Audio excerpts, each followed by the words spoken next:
ജീവിതം നിരാശപ്പെട്ട് വ്യത്യസ്തമായ സാഹചര്യങ്ങളുടെ നടുവിൽ ആത്മീക വിഷയത്തിലോ സാമ്പത്തിക വിഷയത്തിലോ കുടുംബജീവിതത്തിലോ ബിസിനസ്സിലോ ജീവിതത്തിന്റെ ഏതെങ്കിലും മേഖലകളിലോ മനസ്സിനകത്ത് നിരാശ കടന്നുകൂടി തെല്ലും മുന്നേറുവാൻ കഴിയാതെ തകർന്നിരിക്കുന്ന ആരെങ്കിലും എന്നെ കേൾക്കുന്നുണ്ടെങ്കിൽ ഇരമ്യാവിന്റെ കാതിൽ മുഴങ്ങിയ ദൈവശബ്ദം നിന്റെ കാതിൽ മുഴങ്ങട്ടെ.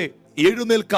മുന്നോട്ട് പോകാൻ കഴിയത്തില്ലെന്നുള്ള സാഹചര്യമാണ് നിനക്കെങ്കിലും, ചെങ്കടൽ നിന്റെ മുമ്പിൽ ആർത്തു വിളിക്കുന്നുണ്ടെങ്കിലും, വഴികൾ നിന്റെ മുമ്പിൽ നീ കാണുന്നില്ലെങ്കിലും, അന്നും ഇന്നും എന്നും എന്റെ ജനത്തോട് എനിക്ക് പറയാനുള്ളത്, മോശെ എഴുന്നേൽക്ക, നീ മുന്നോട്ട് പോകുക.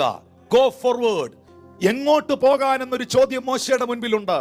മുന്നോട്ട് പോകുവാൻ പറഞ്ഞത് ഞാനാണെങ്കിൽ മോശെ നീ കാണാത്ത വഴികൾ എന്റെ പക്കലുണ്ട്. മുന്നോട്ട് പോകുവാൻ പറഞ്ഞത് ഞാനാണെങ്കിൽ നിനക്കറിയാത്ത വഴികൾ എന്റെ കൈവശമുണ്ട്.